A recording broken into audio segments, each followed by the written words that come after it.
पिछले लंबे अरसे से जो विकास काम हुए हैं वो कांग्रेस के शासन में हुए हैं और प्रमोद जी के कार्यकाल में हुए हैं।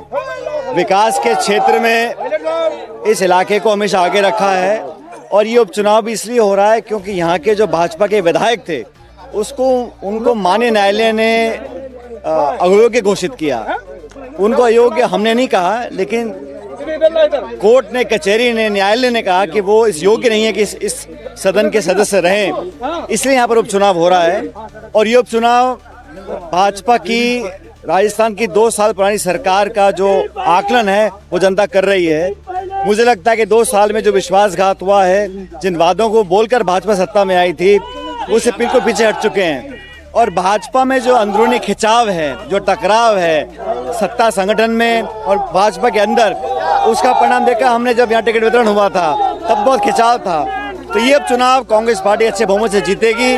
सरकार पूरी ताकत लगा रही है, पूरी मशीनरी का इस्तेमाल कर रही है, लेकिन बावजूद उसके मुझे पूरा विश्वास है कि 36 कौम के लोग हमेशा की तरह कांग्रेस पार्टी को अपना वोट देंगे और प्रमोद जी यहाँ से अच्छे बहुमत से जीत कर जाएंगे।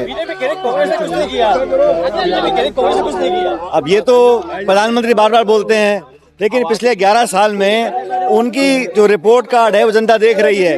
अभी बिहार में चुनाव है, वहाँ पर बड़े बहुमत के साथ महागठबंधन सत्ता में आने वाला है और 20 साल की व्यवस्था को वहाँ जनता बदलना चाहती है। डबल इंजन वहाँ फेल हो चुका है, लेकिन राजस्थान के अंदर जो उपचुनाव है ये बड़ा महत्वपूर्ण है। और मैं ऐसा मानता हूँ कि कोई कुछ भी कहे, लेकिन कांग्रेस पार्टी के कार्यकर्ता एकजुट हैं, मजबूत हैं और अच्छे बहुमत के साथ यहाँ से चुनाव जीत कर जाएंगे। तुष्टीकरण का आरोप लगा रही सर, मुस्लिम वोट को लेकर भाजपा जो है अब कह रही है कि कांग्रेस ने बीजेपी के पास जब सब कुछ फेल हो जाता है तो हिंदू, मुसलमान और मंदिर मस्जिद की राजनीति करती है। हम चाहते हैं कि जनता को अपने मत का प्रयोग करने का खुला माहौल मिलना चाहिए। अच्छे माहौल में चुनाव हो, चुनाव कोई भी लड़े, लेकिन विनम्र भाषा का प्रयोग हो, आत्मीयता का संदेश जाए और लोकतांत्रिक व्यवस्था का सम्मान करते हुए निष्पक्ष चुनाव यहाँ पर होना चाहिए।